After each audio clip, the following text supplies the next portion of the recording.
Selama saya masih punya tenaga, punya waktu, saya bisa berbagi. Betul. Berbagi tidak harus uang. Karena berbagi dengan uang itu juga menjerumuskan belum orang. Tentu bagus. Belum tentu bagus.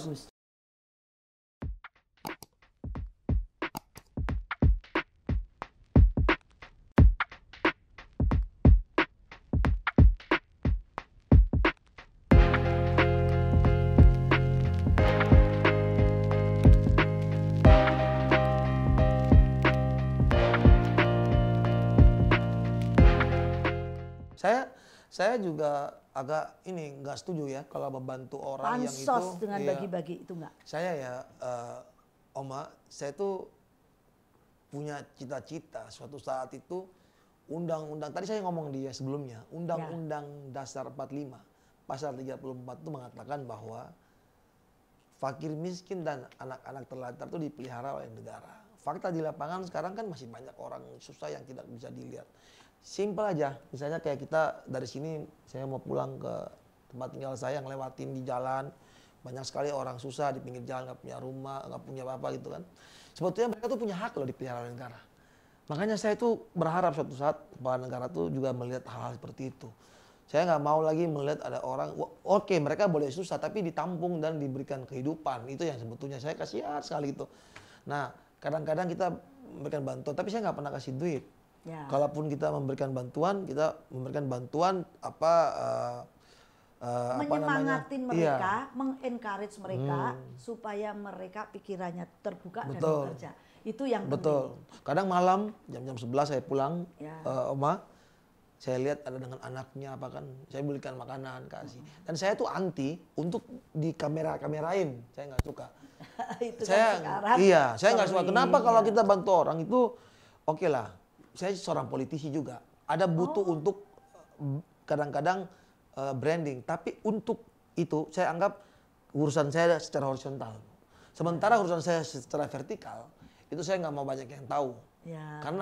Karena kita manusia ini jangan sok terlalu baik juga. Kita juga sering punya aib yang kita tutupin, dan setiap manusia punya. Jadi kalau berbuat baik udahlah, jangan dipamer-pamerin gitu. Cuman harapan saya diskusi ini membuka orang juga oleh teman-teman yang punya duit lebih lah, daripada dipamer-pamer, mending bantu orang yang susah. Itu kan lebih bermanfaat. Ya, bantunya dengan benar-benar membuka peluang untuk usaha. Betul. Itu sebetulnya pemerintah tuh kalau mau menjembatani, kan ini udah bagi-baginya dengan uang apa itu namanya JP apa itu yang BPJS. Bukan yang kasih 300. Bantuan langsung itu ya. Bantuan langsung. Cepet habis. Udah mending satu daerah bukain di daerah itu. Kadang-kadang nggak sampai juga. Gitu, nggak sampai. Jadi sebetulnya paling benar kalau nanti nih ya suatu hari Gary benar-benar menjadi politisi yang ini di DPR atau di mana tuh, atau jadi presiden lah, siapa tahu lah jadi presiden. Nah, walaupun itu tidak mungkin di Indonesia, tapi kenapa tidak, kita nggak tahu ya. Siapa tahu, kan kita nggak tahu, presiden itu kan bisa jadi kalau dikehendaki Tuhan bisa, ada ya kemungkinan. Nah, udahlah, bikin yang benar-benar peluang usaha itu jangan bagi-bagi uang, itu cepet habis. Buatin di daerah mana, sumbernya apa, itu yang difokusin. Tapi karena uang itu jahat ya, dia bisa membuat orang itu berubah. Ingat ya, Om Maswan, manusia itu, apalagi kan sekarang kalau kita lihat ya di zaman sekarang, era sekarang ini kan negara kita ini kan lagi dicobai dengan masalah, mohon maaf, memecah-pecahkan negara kita ini lewat agama. Iya kan? Nah, dari Pilkada 2017 sudah mulai terbawa sampai sekarang kan sering ada kayak peta-peta antara orang, mohon maaf, yang ini, yang itulah. Pokoknya intinya dipecah-pecah. Ingat, manusia itu paling gampang dibuat pecah oleh agama, tapi paling mudah pula dipersatukan oleh uang. Iya kan? Jadi uang itu dahsyat. Betul. Kalau disalahgunakan bisa berbahaya juga gitu. Kalau jadi anggota DPR jangan nanti kan saya dengar tuh banyak pokoknya bagi-bagi uang jangan. Ini pesan Oma nih. Saya bikin sesuatu yang bermanfaat untuk penduduk supaya dia bisa berkarya. Betul. Ya harapan saya sih paling tidak ya saya dengan kayak kita bikin sekarang ini ya, Om Maswan. Ini menurut pribadi saya ini sudah bagian dari bagaimana saya menularkan sesuatu yang baik untuk orang ya kan. Sebelumnya waktu saya di Dewan 2009 saya pernah di Dewan juga, saya merasa apa nuraninya bertentangan. Iya, sebetulnya ada potensi membuka ruang karena kita punya otoritas. Nah, great power becomes great responsibility, ya kan? Bisa nggak mempengaruhi dewan misalnya sesuatu istilahnya air keruh dengan air yang jernih ini bisa menjernihkan. Nah, mudah-mudahan itu perjuangan yang perlu kita buat ya. Oma sambil kita minum ini. Ya. Mungkin ini ya. Ini kopi. Ya. Oke. Buat kopi. Kita minum kopi. Ini punya sahabat saya ya, namanya Guntur. Sahabat dekat. Kita bukan saudara-saudara darah, tapi kita saudara secara pertemanan ya. Ini anak-anak muda lagi tren. Bisnis kopi ini, kopi di Indonesia potensinya Indonesia kaya akan ragam kopi. Iya. Arabica, yang negara Robusta, kita tuh apa sih Indonesia apa yang kurang? Nggak ada. Ya. Saya malah mengusulkan negara Indonesia tuh namanya tuh bukan Indonesia aja, Indonesia Raya itu yang betul. Britain, the Great Britain, ya kan? Britain Raya. Kenapa Indonesia nggak Indonesia Raya? Karena kita memang semua raya itu beragam. Iya beragam. Sebetulnya Indonesia Raya yang benar. Tapi kembali lagi ini tadi kan punya teman saya ini Guntur. Saya mengambil sebuah kalimat yang bagus sekali pada waktu saya bersahabat dengan seorang Guntur ini. Sahabat itu saudara kandung yang tidak diberikan Tuhan kepada kita. Ya. Kenapa? Salah satu orang yang menurut saya sangat dekat dan berada dalam posisi saya selama di Jakarta adalah Guntur. Guntur ini tidak ada hubungan kita, beda saya pikir suku. Guntur anaknya presiden. Bukan, kita beda suku, beda agama, beda segala hal. Tapi saya merasakan kedekatan dia dengan saya. Kalimatnya jadi itu hasilnya tuh. Ya. Sahabat adalah saudara kandung yang tidak diberikan Tuhan kepada kita. Ya. Jadi kenapa saya pingin punya banyak sahabat? Karena bagi saya itu harta yang paling tidak ternilai itu. Apa yang membuat bisa dekat itu satu frekuensi. Frekuensinya, sinyalnya tuh nyambung. Betul. Saya ini ya bersyukur ya, bicara bersyukur. Banyak orang kan melihat kekayaan relatif kan saya bilang gitu. Tapi kalau saya itu bersyukur, kenapa? Menurut saya dengan kita masih hidup aja, kita ini sudah kaya. Coba kita tukar. Tiba-tiba ada yang malaikat lah bilang, udah tangan kamu saya potong, saya ganti 500 juta, mau nggak? Pasti nggak mau, ya kan? Atau kaki kamu 2 saya potong jadi nggak punya kaki, saya kasih 1 miliar, nggak mau. Atau nyawa kamu deh saya cabut, saya kasih 1 triliun, mau nggak? Nggak mau juga. Artinya kan kita ini sebetulnya sudah kaya, iya nggak? Cuman kita kadang-kadang nggak bersyukur atas apa yang kita punya, kita lalu berpikir untuk mau lebih.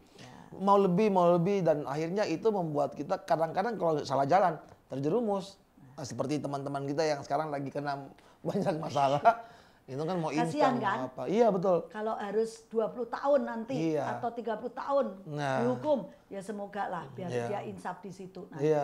Tapi istilahnya dia itu menari di atas penderitaan orang. Kalau saya dengar, ini yang anak-anak muda jangan mau enak, mau gampang, mau kaya, menyusahkan orang, tapi menyusahkan orang. Betul. Ya Ger, saya juga wanti-wanti nih sama Gary nih. Gary masih muda, perjalanan masih panjang. Kalau Oma ya 60 tahun, berapa sih kalau saya bisa dikasih hidup 10 tahun bonusnya 70, saya bonus 10. 80 ya 20 tahun. Betul. Semoga dalam kurun 20 tahun ini ya hidup Oma masih bermanfaat. Betul. Semangat Oma bisa ke anak-anak muda. Lah Gary 37, perjalanan masih panjang. Mudah-mudahan ini bisa menularkan sesuatu kebaikan buat teman-teman seusia Gary ya. Amin. Saya Oma, saya sendiri kan Kristen. Saya pernah mendengar satu teman saya orang Muslim, saudara Muslim yang mengatakan tentang berbisnis tapi kalau bisa jangan, saya nggak tahu apa itu. Berbisnis tapi kalau bisa jangan yang mengambil bunga orang yang susah. Itu ya. Saya mengambil dari sisi positifnya adalah agama itu, karena saya percaya semua agama mengajarkan yang baik. Nggak ada agama yang bilang nggak baik. Kenapa? Maksud dari larangan di agama Muslim itu bagus. Kenapa? Bagi saya Jangan dong orang susah terus tambah kita susahin itu dengan cara kita jebak dia, lalu kita tekan dia, lalu kita ambil barangnya dia. Mungkin kita akan kaya, tapi apa Tuhan senang dengan perbuatan kita? Ya. Saya nggak bisa sekali itu. Mungkin kalau memang itu harus ditakdirkan supaya menjadi orang kaya, maka saya mungkin selamanya nggak akan pernah jadi orang kaya. Karena saya nggak bisa melakukan hal seperti itu. Bagi saya, ya apapun yang terjadi, hidup itu yang penting masih bisa bernapas, dapat seadanya untuk keluarga, kepentingan kita, anak-anak sekolah ke depan, enough. Apalagi sih yang kita cari gitu loh. Mau kaya sampai seperti apa gitu. Syukur dan bahagia di hati, itu yang paling susah. Itu tergantung dari kita suasana bahagia, hati juga, betul. Bahkan pada saat COVID kalau kita bahagia, kita juga bisa imun kita naik, itu yang benar gitu kan. Makanya Oma juga saya dengar bikin podcast juga ya, keren juga, luar biasa lah. Tapi tentang kuliner kalau nggak salah ya. Ya, saya pengen sisa hidup saya istilahnya energi yang saya masih ada, energinya nih yang boleh bilang, wah kamu energinya kok alkalin ya, memang karena saya merawat dengan energi saya itu dengan saya rajin olahraga, pikirannya positif, semangat. Itu apa? Coba kita cek pada waktu COVID banyak orang yang memakai oksigen. Berapa duit tuh? Ya. Sementara kita dikasih gratis. Gratis menghirup udara kan. Saya nih contoh, dulu kalau saya jualan rujak gitu, apa sih mikirnya, nggak usah jauh-jauh. Waktu saya mulai jualan, pokoknya saya punya duit, punya tabungan. Tapi apa tahu dari garasi ke korporasi. Nah kita kan nggak tahu. Perjalanan 35 tahun. Sekarang saya pensiun. Saya buat, oh kok sekarang dunia sosial media. Saya nyemplung loh. Instagram saya supaya verified. Nah saya kalau sudah, ini anak-anak muda, kalau mengerjakan sesuatu harus punya target. Itu nggak apa-apa, target yang positif, bukan target yang targetnya kayak enggak. Oh yang dimauin Instagram apa? Verified, centang biru. Ya saya kejar dong, kebetulan nama saya di Google kan sudah muncul semua. Nah ternyata harus apply aplikasinya, namanya yang sesuai, caranya gimana supaya verified. Tiba-tiba bangun pagi loh centang biru. Nah nggak nyangka. Kemudian waktu bikin YouTube harus monetize. Ya dong kalau bikin YouTube cuman asal-asalan, ya jangan gitu. Targetnya yang YouTube mau monetize. Ya sudah, bukan karena AdSense-nya yang saya kejar. Karena AdSense itu memang sesuatu yang agak susah didapat lah. Ya udah AdSense, 1000 subscriber, saya tiap kali ketemu orang, ayo dong follow, subscribe, punyanya Oma. Gratis kok cuman ngomong gitu, kenapa kita malu? Enggak mau. Ya sudah, namanya orang jualan semua. Kalau kita mau mempunyai sesuatu, kita jangan malu terhadap produk kita atau terhadap diri kita. Gitu. Tapi jangan malu-maluin gitu kan. Kalau anak muda sekarang mau nggak istilahnya nggak malu-maluin. Kalau yang muda sekarang yang dijual di Instagram itu Kentucky, ayam paha dada, kulit, jangan, itu juga nggak boleh. Tapi potensi yang harus dijual. Nah, gali potensi kalian gitu. Termasuk Gary nih, potensinya ini luar biasa. Tadi bisa nyanyi gitu. Jadi itu sih kalau kita punya potensi yang bisa digali dan dimanfaatkan maksimal pasti dapat. Dan itu loh yang Oma pesen-pesen, jangan gampang putus asa. Ya, anak muda sekarang kan gampang, rasanya cepet banget gitu.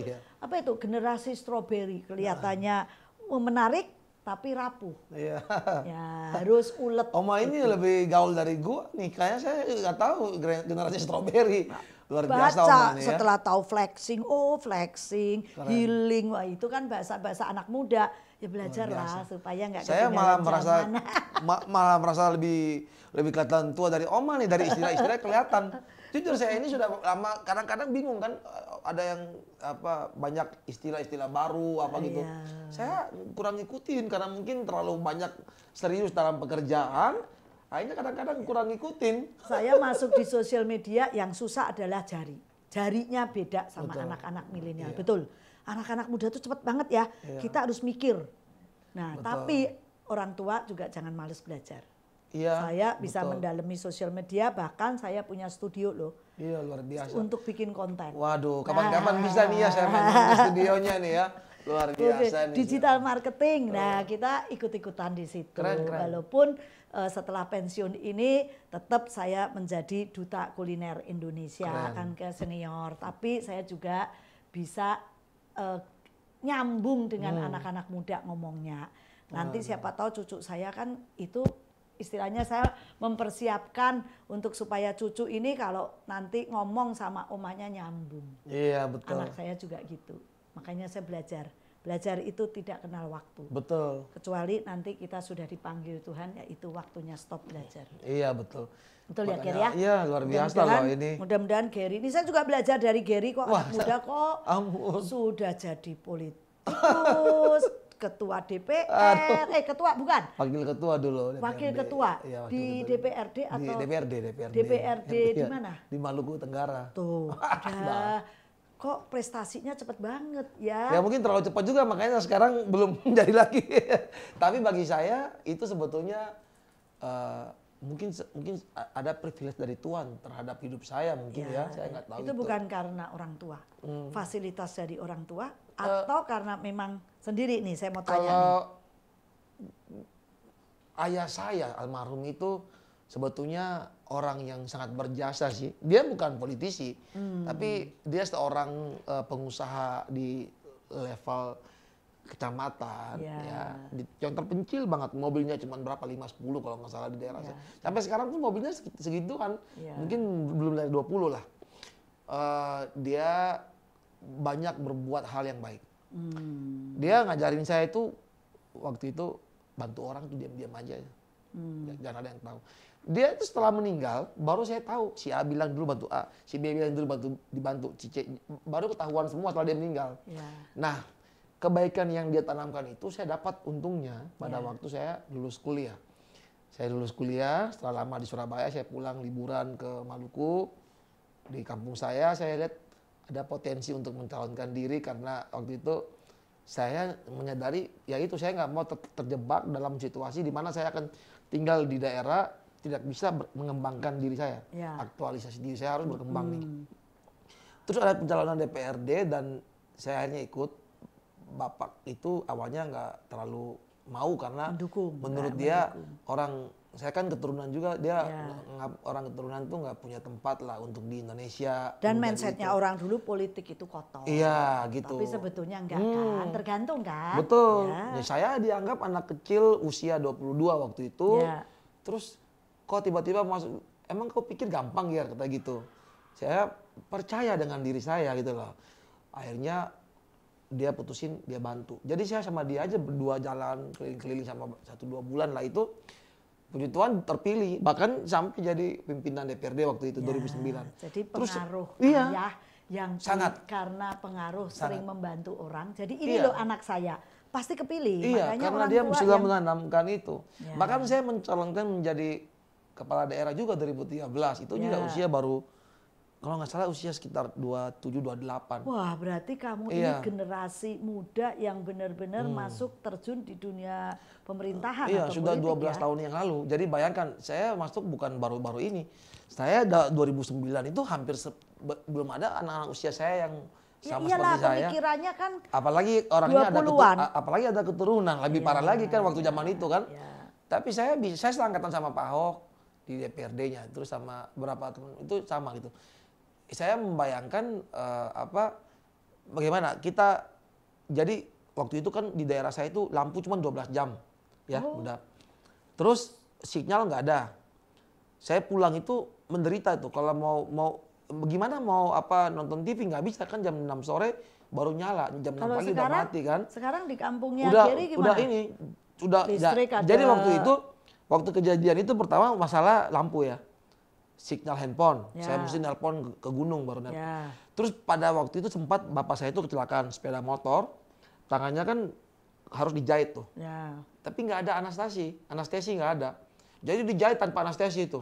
Jadi bayangin dia teriaknya tuh sampai mana tuh. Saya sempat nangis juga tuh waktu denger dia teriak gitu kan.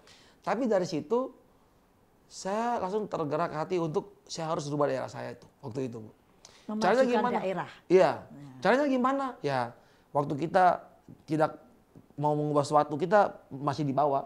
Kita harus berusaha mencapai posisi tertinggi di atas baru kita bisa rubah. Ya. Saya masuklah di DPRD.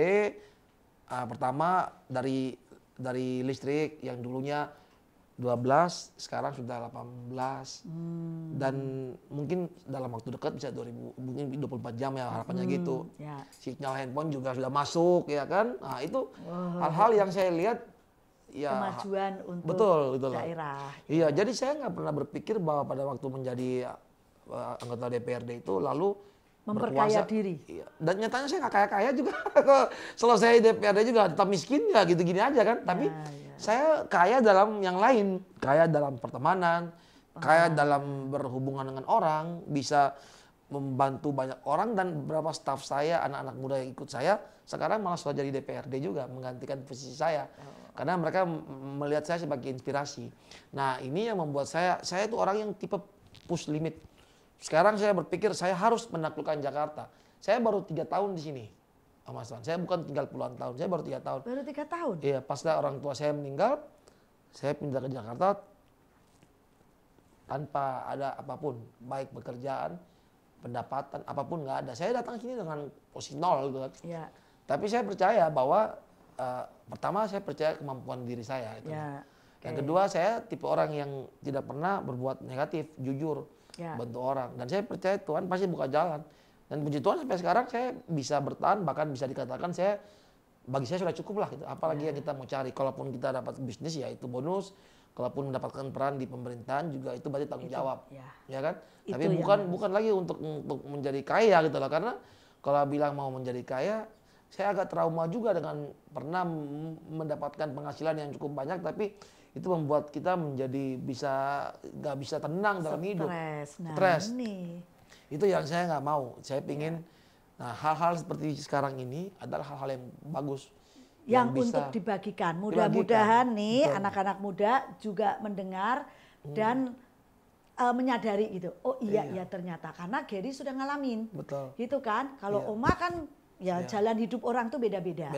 Tuhan memberi jalan kayak Oma di kuliner. Ya wes ngulek gado-gado, ngulek rujak.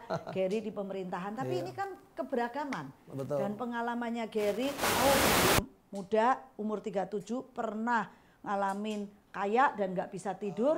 Sekarang merasakan bahwa kekayaan tuh nggak ada artinya. Nggak ada artinya sama sekali. Ternyata saya hidup bahagia. Betul. Syukur itu yang lebih. Betul, Bang.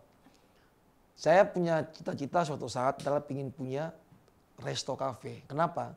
Waktu saya lulus kuliah, saya nggak ambil skripsi, Oma. Saya bikin bisnis plan. Ya. Jadi bagaimana saya membuat perhitungan. Jadi bukan sekedar bisnis plan, harus ada laporan IRR-nya, ARR-nya, rasionya. Bagaimana hitungan planning lu dengan analisa SWOT dan sebagainya. Saya bikin itu. Jadi memang ke depan kalau waktu saya ingin pensiun, saya cuma ingin punya resto, cafe, bukan untuk cari duit juga, sekedar tempat kumpul dengan teman-teman. Nah itu sebenarnya cita-cita saya sebetulnya. Ya nggak perlu karena dulu Oma masuk ke dunia resto beda motivasinya karena mau dapat punya tabungan dan sekarang setelah pensiun ya Oma udahlah cukup. Tapi nanti kalau punya kafe boleh, Oma akan mentoring. Pasti saya minta tolong orang yang memang expert di bidangnya gitu Pak ya. Yalah 35 tahun tahu gitu. Kayak istilahnya semua orang itu kalau berdasarkan pengalaman kita punya lama waktu di satu usaha atau pengalaman di satu bidang pasti menguasai. Dan buat anak-anak muda ya harus jangan takut nyemplung itu sampai benar-benar istilahnya kita harus bisa nyelem. Betul. Satu pekerjaan kita tuh harus kita jiwai istilahnya sejiwa dengan tubuh kita gitu loh, pikiran kita baru. Betul. Nah, itu yang luar biasa. Gitu. Tapi saya mau tanya Mas, selama 35 tahun lebih itu makanan ini kan tentu kan kita menyajikan kadang-kadang juga ini menyangkut sesuatu yang sifatnya masuk dalam tubuh kita ya. Pernah nggak ada pengalaman ada yang beli makanannya Oma terus tiba-tiba sakit perut, mengeluh, sakit perut atau apa gitu? Pasti ada lah. Pasti ada lah ya. Pasti ada. Gitu. Suatu pengalaman itu kurun waktu yang gini ada kok. Saya pernah ngalamin. Bener-bener itu project yang gede kebetulan ini. Tapi ya kita nggak usah takut gitu loh. Karena kita kan tidak sengaja. Dari mana? Nah dari situ kita tahu kelemahan. Oh ini yang harus dikontrol. Ini yang harus diperbaiki. Tapi masalah ya kita hadapin. Jadi anak-anak muda jangan takut menghadapi masalah. Betul. Tapi masalah itu membuat kita introspeksi diri dan makin pinter dari masalah. Jadi jangan terulang. Kalau masalah terulang berkali-kali, ya ini kita yang nggak belajar. Iya. Ada pasti, tapi ya tidak sering gitu loh. Dalam kurun waktu gini mungkin 1, 2, 3 kali ada. Betul. Masalah itu jangan kita melihat negatifnya. Kita harus lihat positifnya. Kalau kita ngalamin masalah, semakin gede masalah itu, kita harus bersyukur. Berarti Tuhan menilai kita kuat, gitu kan? Kan dia kan namanya Tuhan memberikan masalah kan nggak lebih dari kekuatan kita kan? Dan jangan takut menghadapi masalah. Masalah itu kita hadapin. Nggak ada apa-apanya kalau udah kita hadapin. Luar biasa. Itu saya udah alamin sendiri. Sudah alami langsung ya? Jadi sekarang nggak ada yang ditakutin. Yang ditakutin adalah kita takut akan Tuhan. Supaya hidup kita benar. Itu yang harus kita. Yang harus kita takut adalah Tuhan ya? Betul. Ya. Jadi kalau kita punya duit, ya jangan terus tadi foya-foya. Kita punya duit, hemat. Betul. Karena rajin menabung pangkal kaya gitu loh. Betul. Jadi kayaknya tuh dari menabung.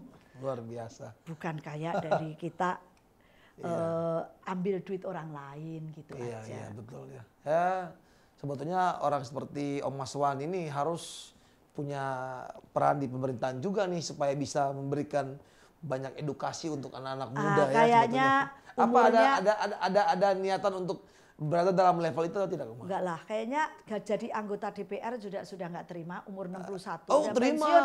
Masa kalau sih? Anggota DPR itu nggak ada batasan usia. Oh ya? Iya, saya pikir udah nggak keterima di pemerintahan. Malah sebetulnya begini, banyak orang yang berpikir bahwa di pemerintahan itu adalah ya image-nya kan kebanyakan negatif ya.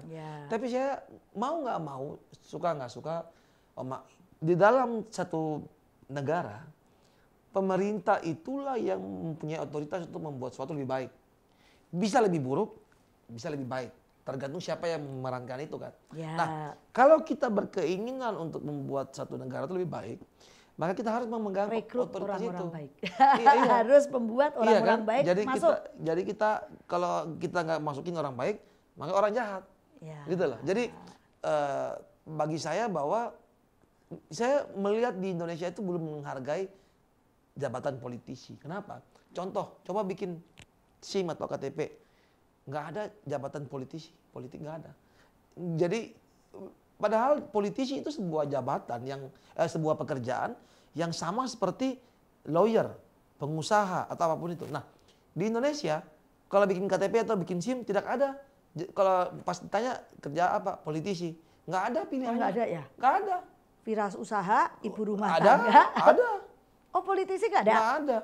Nah, di situ saja kita sudah bisa melihat bahwa orang masih menganggapan politisi itu mungkin pengangguran.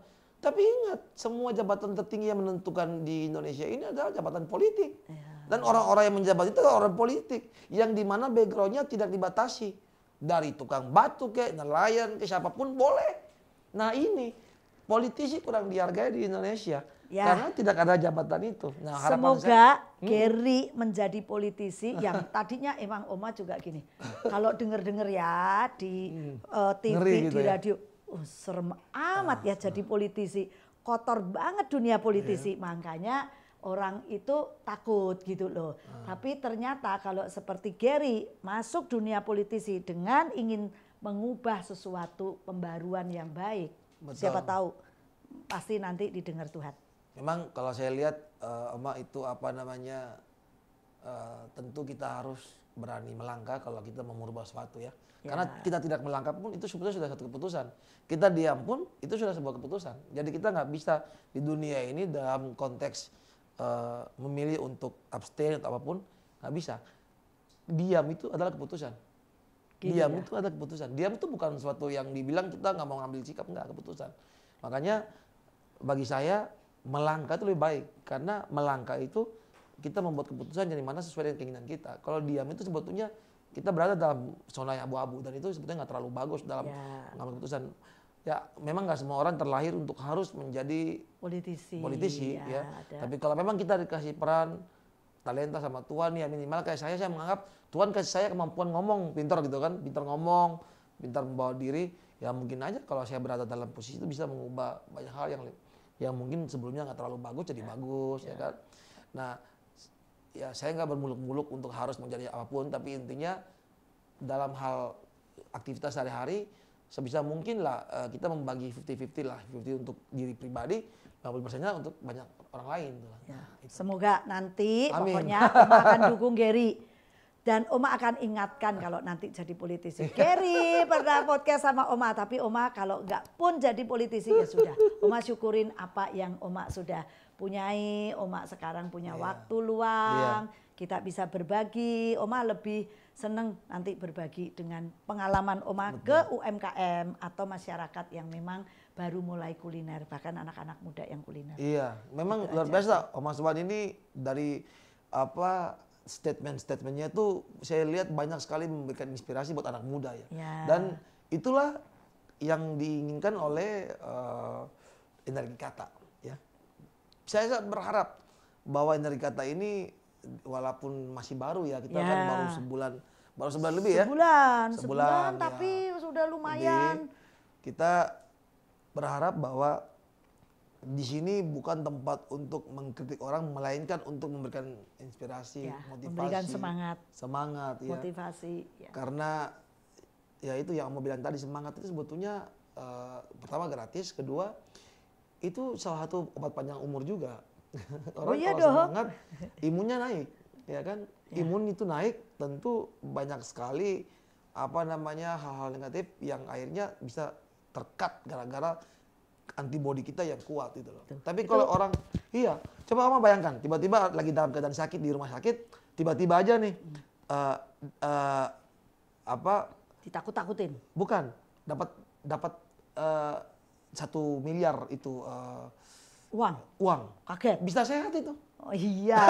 Nah, pada waktu itu semangat kan? Iya. Nah, coba bayangkan pada waktu semangat itu naik, dia secara tidak langsung hormon itu dia membantu itu.